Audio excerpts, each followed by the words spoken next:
I think that one's reality is a result of your intention and your attention.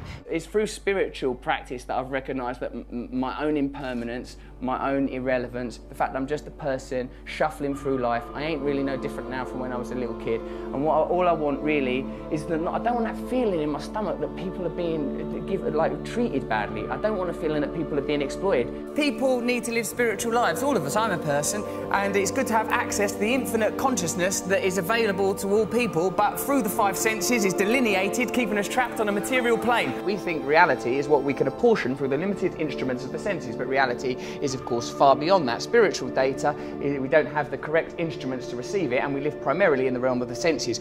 Anything that we're describing through science, we're describing through the prism of the five limited senses. Our eyes can only see between infrared light and ultraviolet light. There's light bouncing around everywhere. Our ears can only hear a tiny decibel range, can't hear the noise of a dog whistle, can't hear any high-pitched frequency sounds. Isn't it likely then that there are other vibrations, frequencies, energies, consciousness moving through the universe? Consciousness is an amorphous and expanding entity. I think that we allow our consciousness to be prohibited by our senses, prescribed by our senses, living in the realm of these five apertures into our reality. But reality is limitless, space is infinite, time eternal. Through yoga, one can temporarily break the bonds that chain us to the mundane, the mondial, that which is of the earth, and we can temporarily at least receive a taste of the infinite. I don't want to get too cosmic about it, but we are just this sort of temporary blob of atoms, you know, endowed with consciousness for the merest moments in infinite space. Meditation and yoga, these are fundamental parts of my life. I think it's difficult these days with religion getting such a rough ride, the Pope resigning, bloody terrorism and nonsense. It's difficult to find an access to spirituality, but we are by our nature spiritual people. If we don't have access to spirituality, we suffer as individuals, society suffers. We need to recognise at some point that within ourselves there's an infinite capacity for connection with all things. Well, I love the fact that you've described it as you have a daily access to unseen realms of power. Daily access to unseen realms of power. Not just me, everyone has that. For me, what I've discovered is that transcendental meditation is useful to me, not because of a unique set of circumstances, not because of my formerly secret brilliance, no, but because I am a human being. And it is applicable to all human beings. And what's really good about that is literally everyone in this room is one. What I say is that we're basically all right human beings. Whenever there's a disaster or an accident, people's impulse is to help one another. So I'm thinking anyone that galvanises people, brings people together and points us to the better aspects of our nature and help us to overcome our basic things like fear and desire, I think these people are worthy heroes, rather than the heroes that are nominated today, heroes that are low vibrational frequency that make us concentrate on daft stuff. So like they want you to be talking about Justin Bieber, they want you to be talking about twerking. They don't want you talking about fracking, they want you talking about twerking. They want to get on with their job. Shut your fucking mouths and watch this shit, you fucking morons. And I know, because I've been part of the charade. But, you know, I'm awake now. Look beyond the superficial. That's the problem with current affairs. You forget about what's important. You allow the agenda to be decided by superficial information. What am I saying? What am I talking about? Don't think about what I'm wearing. These things are redundant. I'm superficial. And I don't think that we should be continuing to propagate the idea that famous people are magical and special, because it makes people feel that their lives ain't no good. And I don't think we should be living in that kind of fearful paradigm. It's that. I'm like a vegetarian. I believe we're all equal. I ain't got the right to kill. I don't kill, like, say a fly comes in my house, I'd tolerate that little arsehole.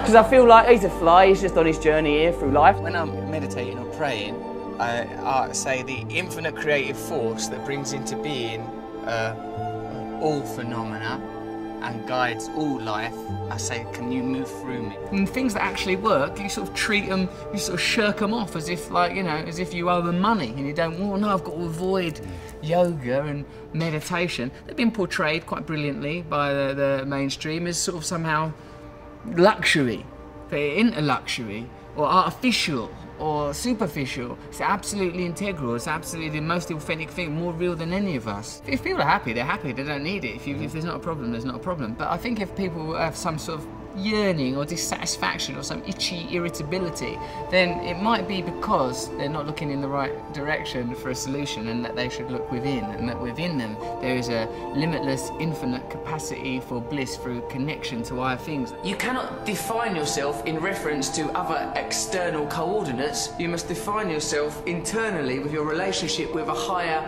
entity. Think of yourself as a manifestation of some higher thing, some higher frequency. This is the visible realization. And you know that because you can't see atoms, can you? And you certainly can't see the forces that hold atoms together. There, in the micro quantum world, Richard, lie the answers to everything. We can't understand it with our logical, rational minds, but we feel it intuitively. Get yourself in alignment with that stuff and you beam like the sun. The dead human ape has fulfilled its potential. The dead human ape has not evolved for the last 10,000 years. These are the achievements of the dead human ape. Now we must transform, become enlightened, so that we can access the next realm of consciousness necessary for our evolution. Right. So I think we elect to ignore the spiritual at our own, and it causes a deficit for ourselves and for our culture and for our planet. I think that we are too easy to identify ourselves as individuals. That idea is fortified daily through, as we said before, the stimulation of primal desires, that which anchor us to the self, and we ignore that we're here for such a short while, that we're all basically the same as one another, we're all connected to each other, and we have a collective responsibility to. Look, God is not something that's about thinking you're better than someone or a reason to have a war with someone. It's that within us, beneath and beyond our identity as human beings, driven by fear and desire, defined by the realm of the senses and the material self, which is transitory, there is a divine self that is connected to all living things, that is part of an infinite source of creativity. You could probably describe that using quantum physics or science if you want. I choose to believe in God because I think what that is the recognition that there is divine beauty in all of us, and if we prioritise that over our own selfish material needs, then we will naturally create a culture more in harmony with our planet, and we'll have a chance. I think it's one of the great sadnesses of modern life, because of our disenfranchisement and disillusionment with religion, that we don't have access to these ideas. And yoga and meditation for me is a way in the secular world of accessing very, very beautiful principles that will perhaps make us happier at a time when people feel disillusioned with the economy, concerned about the ecology, worried with politicians, don't trust what they're being told on television. We've got to let go of temporary, transient ideas like individualism. The nature of monotheistic faiths, these dead desert religions, is to encode us with the idea that individualism is more important than paganism, ideologies that integrally relate us to the earth, so that we know that we are integrally, indefatigably related to our environment, and we live in the service of our environment, because self is a temporal illusion.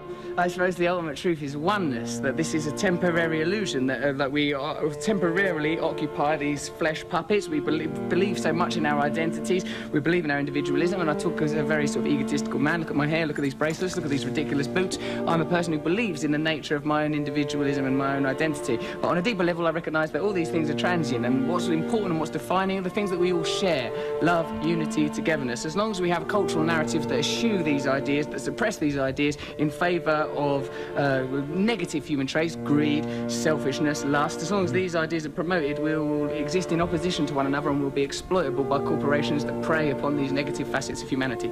The line between good and evil runs not between cultures, religions or creeds, but through every human heart. So I recognise in myself the capacity for selfishness, for lustfulness, for egotism, and because I recognise these qualities in myself, I would prefer a culture that didn't celebrate, exacerbate, stimulate the most negative aspects of our species, inculcate them, reward them financially, till we get to a kind of a cultural hysteria where we're destroying the planet. The reality is there is one planet, there is a certain amount of people on the planet, there are a certain amount of resources on the planet. None of them things are going to last forever, so we need systems in place that acknowledge the reality, not systems that benefit elites, but systems that acknowledge the reality.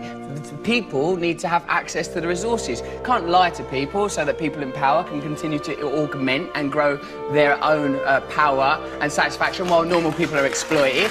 We need systems that get the resources to the people while respecting the planet. Any system that's detrimental to the planet or detrimental to the people because it helps one or two bods, fuck it off. We're allowed to do that, you know. We are creatures on a planet. We are mammals. Look at the faces of the people that we're being asked to vote for as leaders. Look at them. Look at them, feel it in your hearts. That ain't who's meant to be leading us. Happiness cannot forever be sustained like some glistening bauble. It's a transitory thing, like a butterfly alighting on Snow White's finger in that bit of Snow White. So, like, you know, I'm happy mostly. I'm happy mostly when I'm being nice to other people. Then I'm happy. You know, when they analyse the semantics consistently through mythology and theology of words like love, God, they find that the common theme, John, is union. That we just want to be connected to something higher. That can be another person, that could be God, that could be a relationship with nature, it could even be a relationship with West Ham United. I think the important thing is to have as the central tenet of your being love, compassion and tolerance. Everyone knows that. You know, like the realisation that this is only a very temporary thing, that the only thing that matters to any of us is love, that everything, that underscoring everything is love. You know, if it's a biological, anatomical human condition, the idea of acquisition and survival of the species, then that 2% that distinguishes us from the great apes, somewhere within that is that divine spark that philosophers have always espoused upon and written about, that somewhere within that, that's the truth that we're trying to head towards. What it felt to me was like the dissolution of my idea of myself. Like, I felt like separateness evaporated. I felt this tremendous sense of oneness. I find it, I'm quite an erratic thinker, quite an adrenalised person. And like, but what, through meditation, I felt this sort of beautiful serenity and selfless connection. You know, my sort of tendency towards selfishness, I felt like, I felt that kind of exposed as a superficial and pointless perspective to have. I felt a very relaxed sense of oneness. I felt love. Follow me on Twitter if you want to, @RustyRockets, but basically carry on doing what you're doing, being happy in your hearts.